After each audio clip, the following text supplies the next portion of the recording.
사람들은 내가 어딘가에도 매여 있지 않을 때 자유하다라고 생각을 합니다. 여러분, 그런 생각이 우리는 이미 잘못된 것임을 잘 알고 있습니다. 우리 사람은 어딘가에 반드시 매여 살 수밖에 없어요. 그렇다면 진정한 자유는 매여 있느냐, 매여 있지 않느냐, 이것이 결정하는 것이 아니라 내가 매여 있는 대상이 무엇이냐, 내가 누구에, 내가 무엇에 매여 있느냐가 결정한다는 것입니다. 여러분, 무엇에 매여 사십니까? 여러분의 영혼이 지금 자유한지 아니면 자유하지 않은지를 물어보는 것입니다. 지난주 고린도 교회의 회개를 기뻐하는 바울의 모습을 우리가 묵상했습니다. 고린도후서 7장 16절에 보시면 바울이 이렇게 말해요. 내가 범사에 너희를 신뢰하게 된 것을 기뻐하노라. 오해 풀렸다, 신뢰한다, 그래서 나는 기뻐한다라고 결론처럼 고백을 합니다. 근데 여러분, 이 말이요, 교회 안에 있던 모든 문제들이 다 해결됐다는 뜻일까요? 그렇지는 않습니다. 비록 교회가 올바른 흐름으로의 방향 전환은 이루어냈지만 아직 여전히 질책과 경고를 받을 만한 내용은 교회 안에 남아 있다는 겁니다. 왜 그런 줄 아세요? 거짓으로 바울을 비난하고 거짓으로 성도들을 선동하는 사람들이 여전히 교회 안에 존재하고 있기 때문에 그래요. 다시 말해, 과거 그 문제의 불씨 언제 다시 살아날지 모른다라는 것입니다. 그래서 바울은 그 문제의 불씨마저 완전히 제거하고자 교회가 가지고 있는 문제의 근본적인 부분을 언급해 줍니다. 오늘 말씀의 주제의 관점에서 볼 때 왜 그 사람들은 그렇게도 온갖 근거 없는 이유를 갖다 대면서 바울을 비난할까? 그들이 바울을 비난하는 근거는 이렇습니다. 첫 번째, 바울은 그들이 볼 때 약속을 어기는 사람이라는 거예요. 바울이 고린도 교회에서의 사역을 마치고 다른 곳으로 떠날 때에 다시 방문하겠습니다라고 약속을 했거든요. 그런데 사역이 늘 계획대로 되는 것은 아니잖아요. 변수가 생겨서 바울이 그 약속을 지키지 못하게 되었습니다. 그래서 바울이 설명하는 거예요. 내가 변덕을 부리는 것이 아닙니다. 어쩔 수 없었던 상황이 생겨서 내가 방문하지 못한 것이니 양해해 주십시오라고 설명을 했어요. 하지만 그들은 바울의 말을 믿지 않았습니다. 사람들에게 바울, 아유, 거짓말쟁이야, 이렇게 말하고 다녔습니다. 두 번째 이유, 바울은 예루살렘 교회에서 받은 추천서가 없지 않느냐, 그렇게 바울은 사도가 아니라고 그들이 말했습니다. 제가 몇 주 전 충분히 설명을 드렸습니다. 바울이 말하기를, 나는 예루살렘 교회에서 받은 추천서는 없지만 고린도 교회 성도들, 당신들이 바로 나의 추천서입니다. 그 추천서는 사람의 글씨로 쓴 것이 아니라 끝에 보시면 하나님께서 써주신 편지입니다 라고 답을 해요.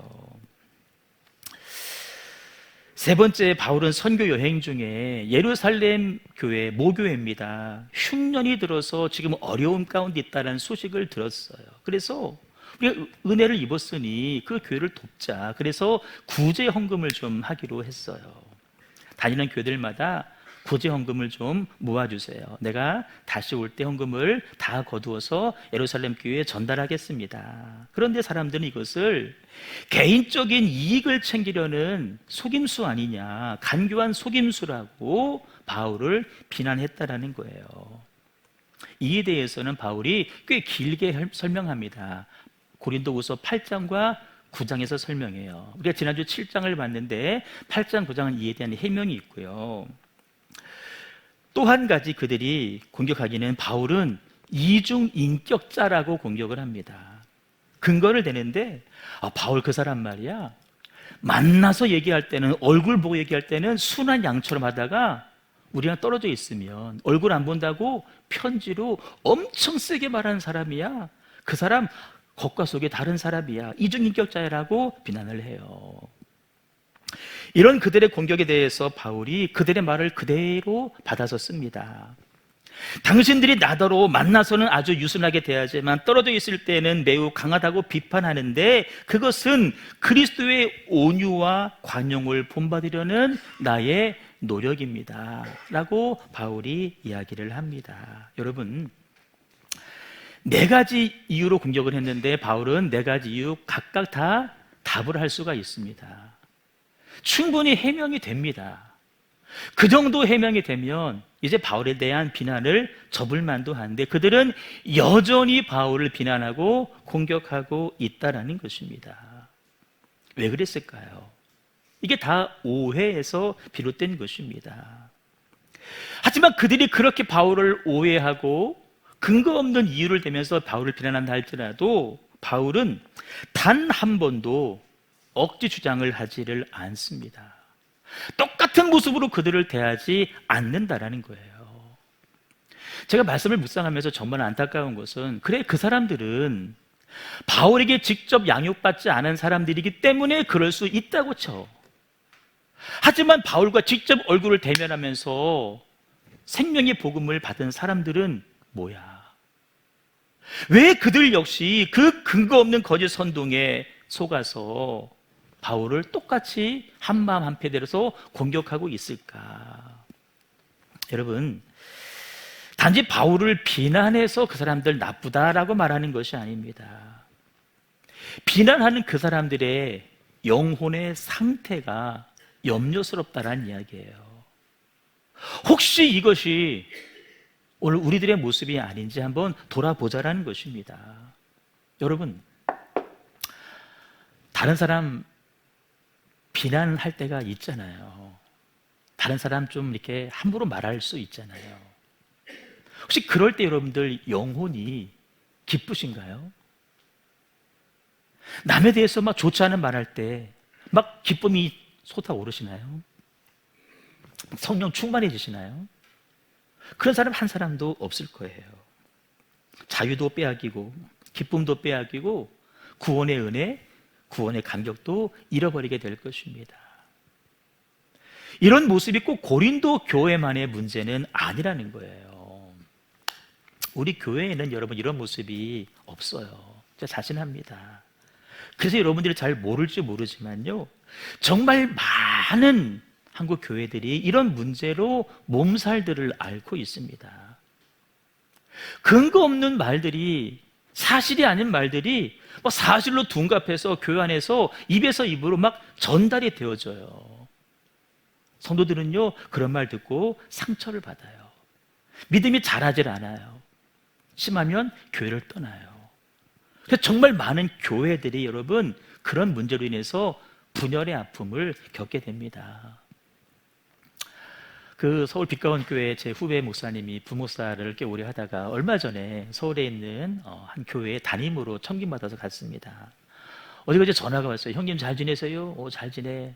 축하해. 한테 얘기하는데 저 그 교회를 잘 몰랐어요. 근데 교회를 설명해 주는데 그 교회 본당이요. 본당이 600명 정도 들어가는 본당이래요. 한때 그 정도 인원이 모여서 예배를 드렸대요. 그런데 지금 다 흩어지고 40명, 50명 남았다는 거예요. 들어봤더니 이런저런 문제로, 이런저런 거짓 소문으로 인해서 갈등이 생겨서 서로 다투고 싸우고 법정 소송가 하고 다 흩어지고 몇 년째 새 가족이 한 명도 없고 그 몇 년 사이에 목사님들이 몇 분이 바뀌어지고 이분이 다시 간 거예요. 여러분, 제가 지금 우리 독감 예방주사 맞는 것처럼 예방주사를 놓는 거예요. 이런 일들이 주로 언제 벌어지는 줄 아세요? 연말이 다가오면 이런 일들이 많이 발생해요. 가뜩이나 괜히 연말이 되면 우리 마음이 심란해져요. 아유, 한 것도 하나도 없네. 여러분, 교회까지 왔는데 이런 일들로 이런 말들이 들려보세요. 그 믿음이 약한 사람은요, 그 믿음을 지켜내지 못하는 거예요. 이렇게 말해요. 연말까지만 다니고 쉴래? 여러분, 세상도 마찬가지입니다. 오늘이 11월 마지막 날이죠. 내일 모레면 이제 12월 3일이 오는데 아마 계엄령이 내려진 날입니다. 벌써 1년이 지나가요. 여러분, 지금도 얼마나 많은 거짓 선정과 선동이 이 나라 가운데 난무하는지 몰라요. 누가 맞고 누가 틀리고 말하는 것이 아닙니다. 한쪽이 주장과 이쪽 주장이 다르면 한쪽은 거짓말하는 거예요. 얼마나 많은 사람들이 그 거짓 주장에 속아서 자기의 소중한 삶을 낭비하는지 몰라요. 우리는 잘 모르지만 여러분, 서울 여의도 국회 한번 가보세요. 난리도 아닙니다.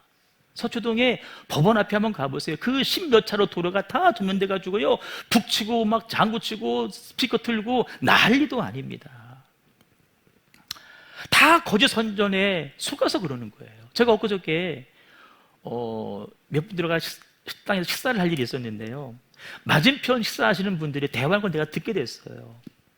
일부러 들은 것이 아니라 들려서 들은 건데요, 그분들이 뭐라 그러냐면은, 한 분이 이 나라에 말이야, 부정선거가 시작된 것은 노무현 때부터 시작된 거야 라고 확신에 차게 얘기를 하시더라고요. 여러분, 저는 사실 여부는 모릅니다. 그러나 제가 이 말을 드리는 핵심은 이겁니다. 진짜 안타까운 사실인데 그들 중 대다수의 사람들이 누구냐? 다 예수 믿는 성도들이라는 거예요. 그들이 그 거짓 선전에 속아서 그들의 귀한 영혼을, 귀한 시간들을, 귀한 삶을 함부로 허비하고 낭비하고 있다는 거예요. 시간만 허비하면 문제가 아니에요. 그러는 사이에 그들의 영혼은, 가서 비난하고 정죄하고 욕하는 사이에 그들의 영혼은 어떻게 되고 있냐는 거예요. 그들 안에 있는 구원의 감사, 감격, 기쁨은 지금 어디로 갔냐는 거예요. 여러분, 막 정죄하고 욕하는 사람 가운데 성령으로 충만할까요? 절대 그렇지 않습니다. 그게 문제인 거예요. 본문으로 와서 보세요. 고린도 교회 성도들뿐만 아니라 왜 많은 사람들이 거짓 선정과 선동에 속은 채 살까? 듣는 복이 없어서 그런 것입니다. 여러분, 로마서 10장에 보시면 믿음은 들음에서 난다 그랬어요. 들음은 그리스도의 말씀으로 말미암다고 말씀해 주고 계십니다. 여러분, 정말이에요. 들으면요 믿음이 생겨요. 그런데 거짓도 들으면 믿음이 생겨요. 사기꾼의 말 계속 들으면요 진짜 믿음이 가요. 그래서 여러분, 사기꾼이 사라지지 않는 이유는 그들이 계속 거짓말을 하고 나는 거기에 속기 때문에, 듣기 때문에 믿음이 생기는 거예요. 그래서 우리가 뭘 들어야 되느냐? 그리스도의 말씀을 들으셔야 됩니다. 여러분, 우리가 무슨 소리를 듣고 있죠? 여러분, 고개 들어요. 여러분, 지금 무슨 소리 듣고 살고 계시죠? 교회에 오시면 하나님 말씀을 듣지만 세상에 나가서 여러분 무슨 소리를 듣고 사시냐는 거예요. 참인지 거짓인지 판명할 수 없는, 출처도 근거도 알 수 없는 유튜브에서 떠든 소리를 우리가 듣고 살고 있다는 거예요. 여러분 아시겠지만 유튜브에는요 구글의 정책에 이어 알고리즘이라는 게 있어요. 내가 어느 한 주제의 영상을 검색해 들으면 그 다음부터요 그 관련된 똑같은 주장, 똑같은 입장을 가진 영상들이 계속해서 올라오게 돼 있어요. 그거 서너 개만 들어보세요. 진짜 믿어주고요 나는 그것에 신봉하는 사람이 되고 만다는 거예요. 거짓에 빠진다는 거예요. 진짜면 상관없겠지만. 요한복음 8장에 보시면 사단은 처음부터 거짓이라 그랬어요. 아주 사단은 시작부터 거짓이에요. 사단은 거짓의 압이라 그랬어요. 그 속에 진리가 없는 사람을 죽이는 자라가 분명히 말씀해 주고 있어요. 그래서 여러분, 우리가 거짓된 정보를 계속 들으면 우리 속에 뭐가 들어온다는 얘기예요? 거짓의 영. 누구의 영이에요? 사단의 영이 들어온다라는 거예요. 사단의 영에 의해서 내 소중한 인생이 길들여지는 거예요. 다스려지는 거예요. 그들이 끌고 가는 인생, 끌고 가는 방향대로 내 인생이 끌려갈 수밖에 없다라는 거예요. 오늘날 너무나 많은 사람들이 속은 줄도 모르고 사단에게 속아서 소중한 인생을 망치고 있다는 거예요. 그 결론이 뭔지 아세요? 사단은 죽이는 영이에요. 영을 죽여요. 혼을 죽여요, 육체까지 죽여요. 영혼이 죽게 만듭니다. 한마디로 영혼에 자유가 없는 삶을 살게 만든다는 거예요. 여러분, 이 영혼에 자유가 없는 사람들이 여러분 교회 나온다고 기쁠까요? 아니에요. 영혼의 자유가 없으면 여러분 감사도 할 줄 모르는 거예요. 여러분 크게 아멘 하셔야 돼요. 복된 교회에서 복된 하나님의 말씀을 들을 수 있는 것이 여러분 복인 줄로 믿습니다. 여러분 정말 복된 자리에 앉아 계신 거예요. 옆 사람에게 알려주세요. 복된 자리에 와 계십니다. 복된 자리에 와 계십니다. 진짜 여러분 복된 자리에 와 있는 거예요. 너무 진지해서 지금 내가 우리 신앙은 여러분 맹목적으로 묻지도 따지지도 않고 덮어두고 믿는 그런 신앙은 아니에요. 각 개신교 교단마다 신앙의 특색이 좀 있는데 우리 감리교잖아요. 감리교 신앙에는 4개의 중요한 정통 특색이 있습니다. 성경이에요. 우리는 믿는 대상이 성경입니다. 여러분 사람 믿는 거 아니에요? 우리는 성경, 왜 성경은 곧 하나님의 말씀이고 말씀은 곧 하나님이시기 때문에. 그래서 제가 여러분 설교를 해도 제가 성경 말씀에 근거해서 설교하지 제 철학, 제 주장하는 거 아니에요. 성경 말씀을 믿는 거예요. 또 우리는 경험을 중요시 여겨요. 우리는 영적인 체험을 귀중히 여겨요. 체험 무시하지 않아요. 체험 필요해요. 전통 중요합니다. 교회가 가지고 있는 좋은 전통, 나쁜 전통 말고 좋은 전통 귀하게 여깁니다. 그리고 마지막에 이성입니다. 이성이에요. 여러분 물론 신앙은 우리의 이성을 초월합니다. 하지만 우리의 신앙은 이성을 무시하지도 않아요. 이성 위에 신앙이 있지만 그렇다고 이성을 필요 없다라고 말하지를 않아요. 여러분을 축복합니다. 듣는 복이 있기를 축복합니다. 여러분의 영혼을 살리고 여러분의 삶을 새롭게 하고 우리의 사고가 적극적인 생각으로 바뀌어지고 찬란한 미래로 나아가게 하는 주님의 목소리만 들을 수 있기를 주님의 이름으로 축복합니다. 이게 중요한 이유는 그렇게 살아 여러분 주님의 다스림을 받기 때문에 그래요. 그래야 세상이 아닌 오직 주의 사랑에 매여서 자유한 영혼으로 살게 되기 때문인 줄로 믿습니다. 자, 2번째 주제로 넘어가 봐요. 바울은 자기를 그렇게 비난하는 사람들을 어떤 식으로 상대했을까? 이게 여러분 중요합니다. 여러분, 바울이 자기를 비난하는 사람을 어떤 방식으로 상대했을까요? 이게 왜 중요하냐면은 이 모습을 보면 우리가 바울이 누구의 지배를 받고 있는가? 누구의 다스림을 받고 있는가? 누구에게 속한 사람인가가 분명히 여실히 드러나기 때문에 중요한 문제입니다. 바울은 자기를 맹목적으로 비난하는 그들과 동일한 방식, 다시 말해서 혈과 육으로 그들을 상대하지 않았습니다. 감정으로 상대하지 않았습니다. 자기 혈기로 상대하지 않았습니다. 3절 말씀 보시면 우리 역시 육신을 입고 있지만 우리는 육신을 따라 싸우지 않습니다. 여러분 바울도 육신이 있어서요 성질이 있어요. 화낼 수 있다는 얘기예요. 똑같이 대해줄 수 있지만 바울은 그렇게 하지 않습니다. 대신 이렇게 말합니다. 4절 5절 크게 읽어요. 시작. 싸움에 쓰는 우리의 무기는 육체의 무기가 아니라 하나님 앞에서 견고한 요새라도 무너뜨리는 강력한 무기입니다.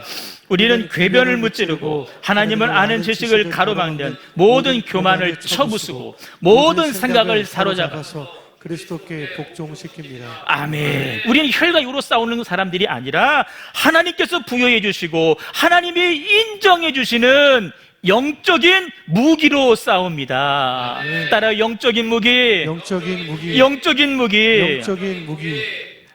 다시 말씀드려요. 여러분들을 비난할 사람들이 있을지 몰라요. 그 사람들을 상대하는 여러분의 태도를 보면 내가 어떤 사람인지를 알 수가 있습니다.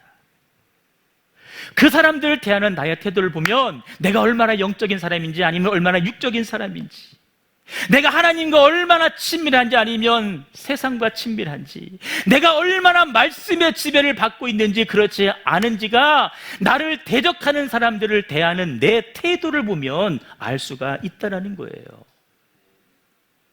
이것은 서두에 드린 질문입니다. 나는 무엇에 다스림을 받고 있는가? 이게 판명된다는 거예요. 바울은 자기를 대적하는 사람을 타락한 옛 성품이 아니라 뭐로? 성령의 능력으로 대하고 있다는 것입니다. 이 말은 곧 바울은 누구의 지배? 하나님의 지배, 하나님의 다스림, 하나님 안에서 자유한 영혼의 소유자라는 것입니다. 여러분, 누가 뭐 조금만 기분 나쁘면 똑같이 상대해주고 막 그 사람 때문에 막 괴로워하고 막 밤에 잠도 못 자고 얼마나 힘들어요. 그 인생이 얼마나 여러분 비참합니까? 그런 사람은요, 그 사람의 내 영혼이 묶여 있는 거예요. 영혼이 묶여 있는 거예요. 영의 묶임이에요. 소울 타이. 여러분, 사람들이, 남자들이 넥타이를 하잖아요. 넥은 목이에요. 타이는 매는 거예요. 목에다가 맸잖아요. 여러분, 내 영혼이요, 소중한 영혼이 하나님께서 아들 예수 생명 내어주고 구원하신 우리 영혼이 하나님에게 매여 있으면 얼마나 좋아. 근데 왜 나를 비난하는 사람들에게 내 영혼이 매여 있냐는 거예요. 응? 여러분들의 영혼이 지금 어디에 매여 계세요? 잘 들어보세요. 고개 숙이지 말고 저 봤어요. 여러분들의 영혼이 지금 어디에 매여 있어요? 어디에 묶여 있어요? 바울은요, 고린도 교회 안에 있는 그 얽힌 문제를 대하면서 겉으로 드러난 면만 보는 게 아니에요. 보이지 않는 부분, 어떤 부분이에요? 영적인 부분을 보는 거예요. 그래서 그것을 막 지금 파헤쳐내고 있는 거예요.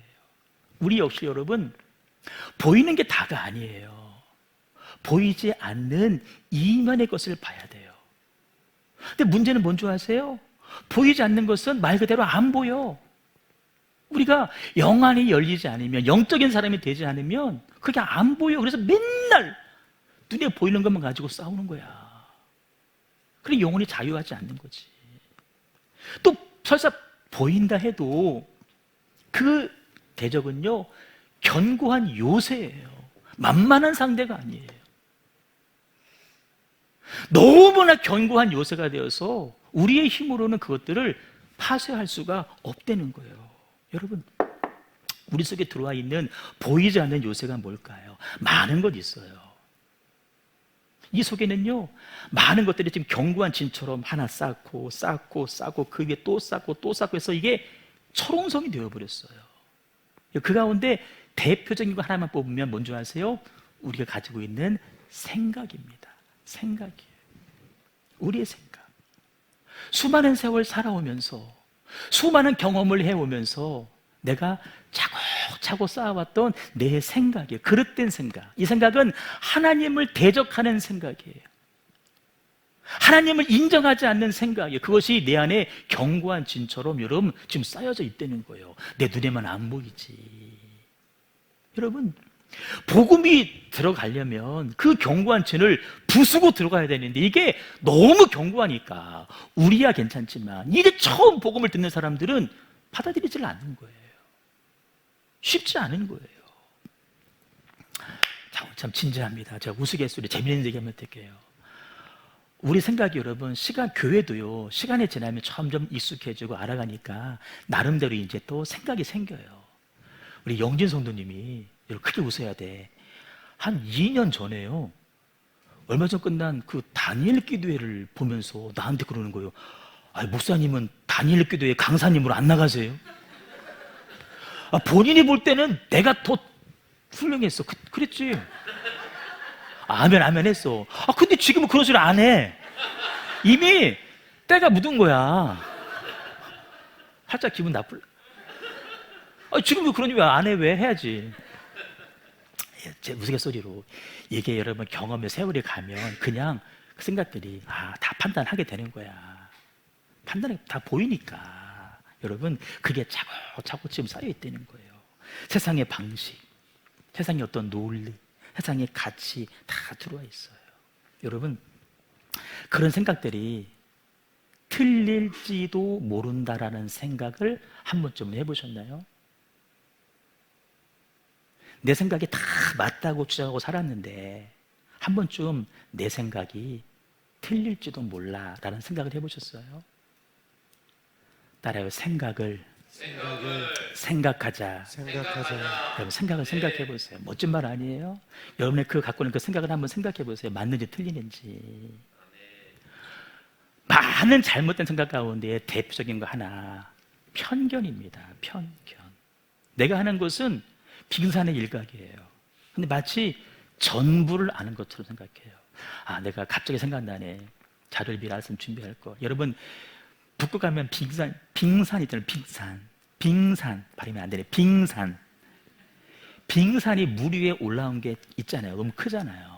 근데 여러분 물 속에 잠겨 있는 보이지 않는 거는요 그보다 몇 배가 큽니다.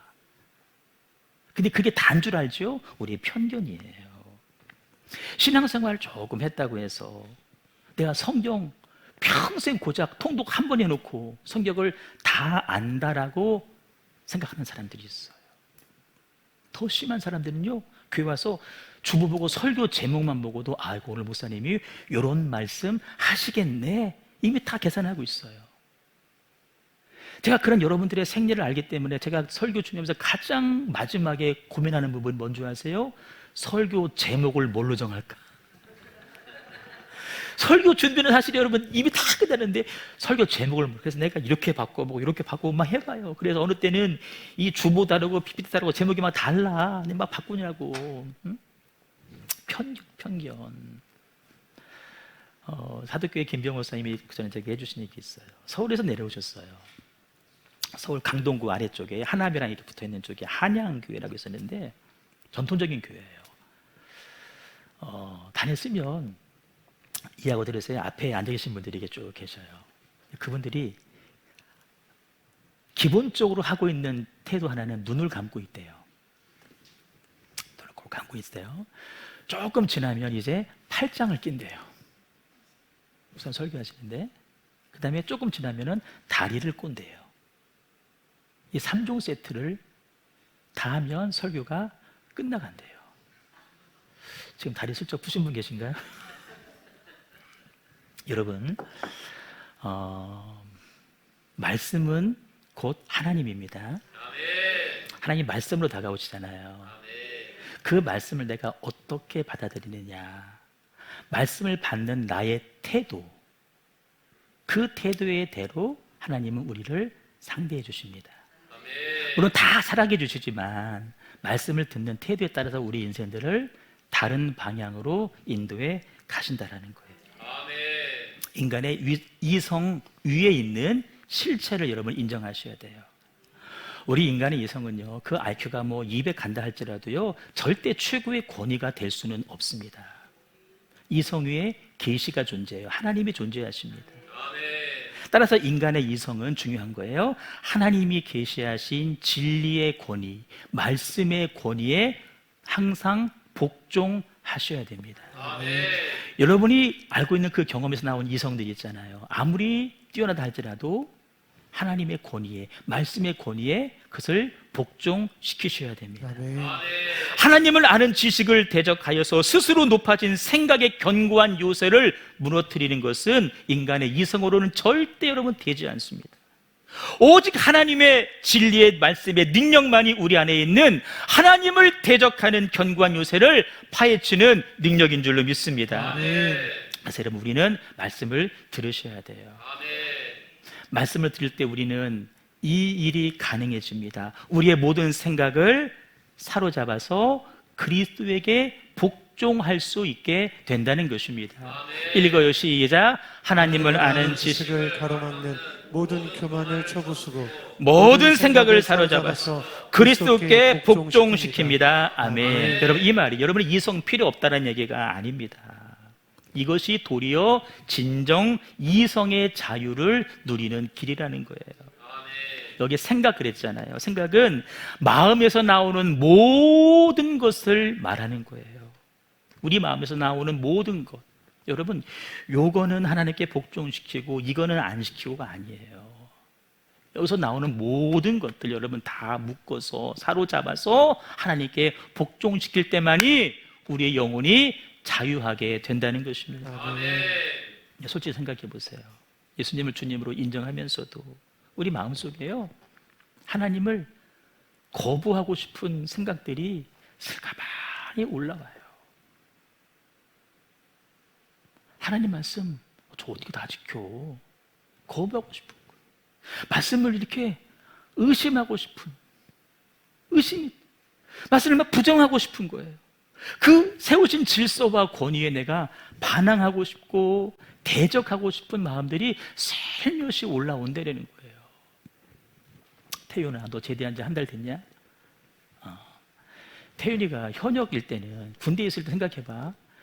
이제 막 임관에서 온 소위라고 해도, 소대장, 너보다 나이가 어릴 수도 있어, 막 임관에서 온 소위들은. 하지만 그 친구들은 그들은 계급이 소위이기 때문에 나는 병이고 그들의 권위의 질서에 내가 순종하지. 안 하고 거야? 하지. 말 못 놓잖아. 그렇잖아. 근데 보세요, 이제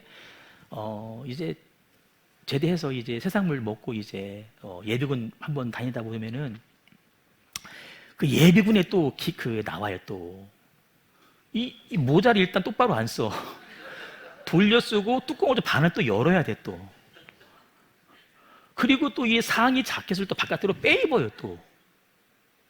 그리고 전투화끈 안 매. 그리고 링밴드 안 껴. 그리고 어쩌다가 예비군 훈련 가면은 총 주잖아요. 총 딱 걸쳐지고 그냥 개나리 보찜 맨 것처럼 그냥 막 다녀. 이렇게 모여주세요 그러면은 아이씨 하나 피고 막 이따가. 어떤 사람은 총도 버리고 댕겨. 그러니까 마음대 사람 막 쫙 오줌 넣고 그냥. 예비군들 그런 거예요. 예비군. 여러분, 우리는 그리스도의 군사라 그랬어요.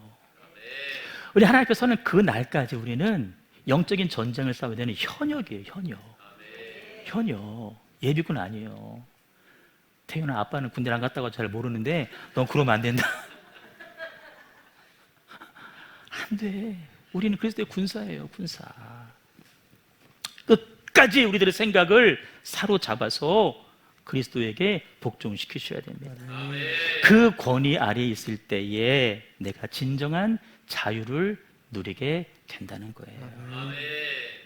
진정한 그리스도인은 그리스도의 권위 아래서, 하나님의 권위 안에서, 말씀의 권위 안에서, 교회에 세우신 질서의 권위 아래 복종하는 사람이 여러분 진짜 그리스도인입니다. 태초 아담 하와 생각해 보세요. 동산의 모든 실과를 네 맘대로 다 먹으라 그랬어요. 완전한 자유예요. 근데 한 가지 제한 두셨잖아요. 선악과만큼은 먹지 말아라. 모르는 사람은 아니 왜 선악과는 못 먹게 한대요? 다 먹게 하시지. 여러분, 선악과를 먹지 말라고 하신 이유는 뭔지 아세요? 그 인간의 행복을 지켜주기 위한 유일한 방편인 거예요. 그 인간의 완전한 자유를 지켜주기 위한 유일한 하나의 방편이에요. 그것을 지켜야 자유가 누려지는 거예요. 농구 시합을 합니다. 프로 농구 선수들이. 여러분, 경기를 하는데요, 한번 반칙을 했어요. 파울 하나. 또 반칙했네. 파울 둘. 또 반칙했네. 파울 셋. 또 반칙했네. 파울 넷. 4번까지는 봐줘요. 5번째 반칙하면 5반칙으로 퇴장시킵니다. 경기 들어올 수 없어요. 축구도 옐로 카드 2번 받으면 레드 카드 나오는 거예요. 그 경기에 못 뛰는 것입니다. 무슨 말이냐? 경기를 뛰려면 규칙을 지키셔야 되는 거예요. 근데 그랬죠. 선악과를 따먹지 말라? 이 규칙을 지키는 한 우리는 결코 자유롭지 못할 거야. 여러분, 아담과 하와가 이런 생각을 하도록 복돋아준 존재가 있어요. 타락한 천사, 사단입니다. 그런데 거슬러 올라가 봤더니 원래 사단이 그런 존재였습니다. 하나님의 수종드는 자였는데 왜 하나님만 영광 받지? 나도 영광 받으면 안 되나? 도전했습니다. 그것이 들통나서 하늘에서 쫓겨났어요. 공중 권세를 잡고 있다가 바다 모래 위에 서는 거예요. 자기와 똑같은 것을 우리 속에 집어넣어주는 거예요. 여러분, 복 있는 사람은 악인의 꾀를 따르지 않는다 그랬습니다. 왜 그런 줄 아세요? 그 꾀는, 악인의 꾀가 내 속에는 없기 때문에 안 넘어가는 거예요. 왜 넘어간 줄 아세요? 나를 꿰는 그 악한 사람이 있는 그 더러움이, 거짓이 내 안에도 있기 때문에 마주쳐서 속는 것입니다. 우리 안에 그런 마음이 있기 때문에 사단의 꾀임에 아담과 하와부터 속은 것이죠. 여러분, 결국 사단은 하나님을 떠났고 지금까지 하나님으로부터 독립적으로 살아가려는 수많은 사람들의 후원자가 되어서 그렇게 많은 사람들의 영혼을 사냥하고 묶어가고 자유하지 못하게 만들어 간다는 것입니다. 여러분, 모든 권위의 근본이 지금 하나님 앞에 다 두었다고 한다면 속지 않았겠죠. 여러분, 말씀을 정리할게요. 진정한 자유가 뭔 줄 아세요? 무엇으로부터 벗어나는 것이 자유가 아닙니다. 내가 무엇을 향해 가고 있는가가 진정한 자유의 열쇠입니다. 내가 진정 자유를 누리며 살고 있는가를 알려면 여러분 이거 점검하시면 돼요. 내가 지금 어떤 것을 할 수 있는가? 이거 보지 마세요. 내가 대신 어떤 것을 멈출 수 있는가? 이거 보셔야 돼요. 내가 습관적으로 짓고 있는 죄, 반복적으로 짓고 있는 죄, 내가 멈출 수 있다라면 나는 그리스도의 권위 아래서 자유한 사람일 것입니다. 그러나 끊어내지 못하는 게 있잖아요. 아직 어떤 부분에서 매여 있다라는 거예요. 습관적으로 가져왔던 생각과 언행을 중단할 수 있는가? 습관적으로 해왔던 다른 사람에 대한 비판과 편견을 내가 멈출 수 있는가? 이런 멈추는 겁니다. 뭔가를 하는 게 중요한 게 아니에요. 내가 멈출 수 있느냐. 그럴 수 있으면 좋겠는데 그럴 힘이 안타깝게 우리에게서 나오지 않아요. 그래서 하나님께서 하신 일이 뭔지 아세요? 아들 예수 십자가에 매달아 죽게 하심으로 우리에게 그 힘과 능력을, 그 길을 열어주셨다라는 것입니다. 우리가 할 일은 뭘까요? 여기서 올라오는 그 수많은 생각들 있잖아요. 학생들 있으니까 얘기해. 앞에 있으니까 예진아, 예지야, 예서야, 막 생각들이 올라오지. 혹 친구들이 막 이렇게 뭐 좀 유혹하지 않냐, 이렇게 뭐 일탈해보자, 막 딴 데다 물어볼까? 계진아, 너 그러지 않냐? 막 교회는 교회를 가, 임마. 교회는 크리스마스 때 한 번 가고 부활절 때 한 번 가는 거고 2번 가면 돼. 놀러 가자 그러지 않냐? 남들이 하는 대로 다 하자고. 요새 다 좀 그렇다. 젊은 애들 무서워요. 무서워. 그냥 이해하고 들으세요. 제가 잘할 때는 교회들에서 무슨 뭐 들어봤을 거예요. 뭐 순결 서약식 뭐 그런 것들도 하고 했는데 지금은 그게 그냥 보편화됐잖아요. 남들이 그런다고 해서 나 따라가면 안 된다는 거예요. 안 되는 거예요. 여러분, 생각의 전쟁에서 승리하십시오. 방법은 하나, 모든 생각을 그리스도께 복종시키는 것입니다. 찰스 스펀절 목사님이 복된 노예 상태라는 말을 했어요. 노예인데 복되대요. 내 생각을 사로잡아서 그리스도의 권위 아래 갖다 두면 그 상태가 복된 상태라는 거예요. 여러분, 어떤 생각이 아니라 모든 생각을 사로잡아서 주님 앞에 복종시키십시오. 요거는 복종시키고 요거는 안 시키고 그것이 아니라 모든 생각, 따라야 모든 생각을 그리스도의 권위에 복종시키겠습니다. 여러분, 그럴 때 우리는 자유해져요. 그런 사람들이 높은 자리에 올라가 보세요. 여전히 쇠도 부리지 않아요. 그 질서를 모르는 사람이 높은 자리에 올라가니까 엉뚱한 짓 하는 거예요. 엉뚱한 짓.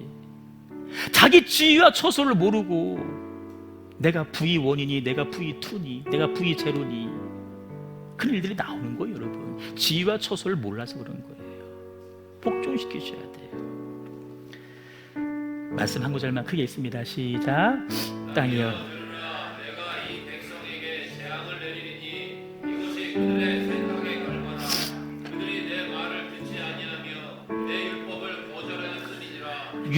유다가 멸망하는데 하나님이 그들을 벌하는 거예요. 어쩔 수 없이 벌하는 거예요. 근데 결론이 뭐래요?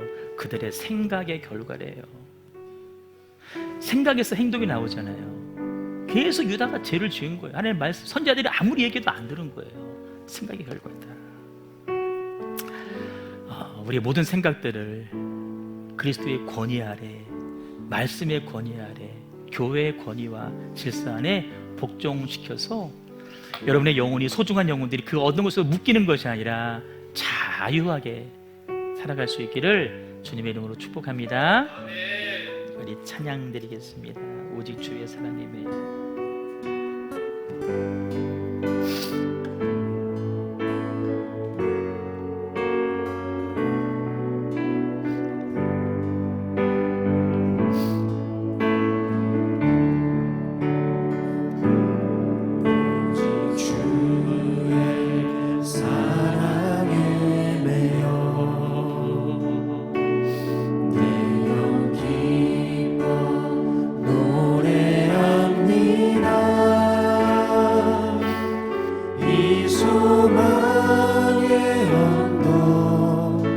기쁨의 땅에서 주께 사랑드립니다.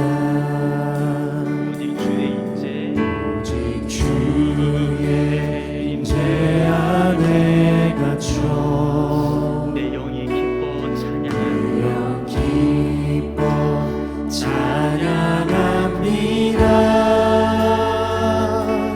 이 소명의 언덕 거룩한 땅에서 주께 경배드립니다. 주께서 주신 모든 은혜 나는 말할 수 없네. 내 영혼 즐거이 주 따르렵니다. 주께 상 드립니다. 오직 주의 사랑이 매여 주의 사랑에 매여 우리 영이 기뻐 주님만 기뻐 노래합니다.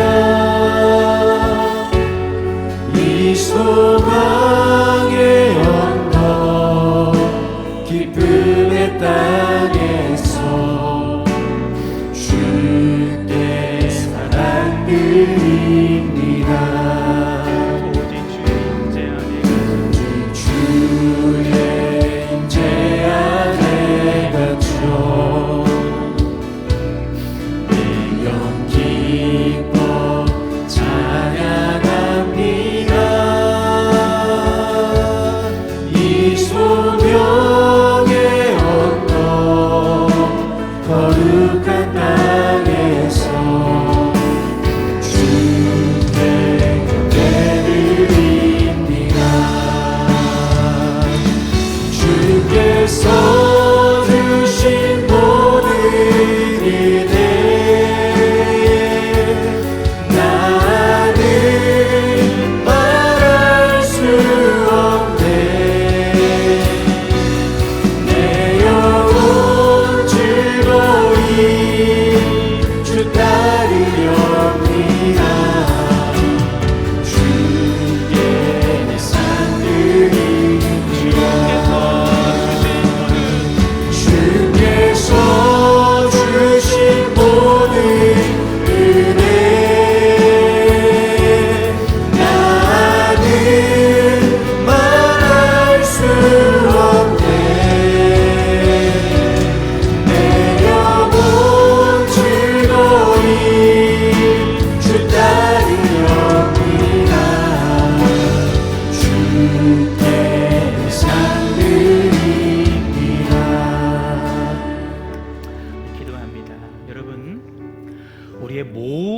생각을 사로잡아서 주 앞에 굴종시키라 그랬어요. 모든 생각이에요.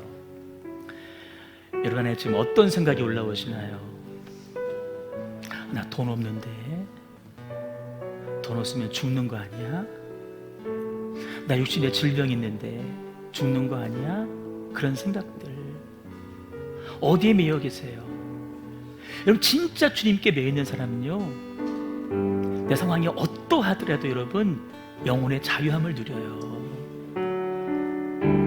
진짜 여러분, 내가 병상에 누워있고, 내가 병상에서 간호하는 사람이어도, 내가 돈에 찌들리는 사람이어도, 자녀들이 속을 썩인다 하더라도, 사업이 안 된다 할지라도요, 영혼만큼은 자유함을 누리는 사람이에요. 저는 간절히 바랍니다. 우리 형제가족 모두가 묶여야 될 곳에 영혼이 묶이기를 소망합니다.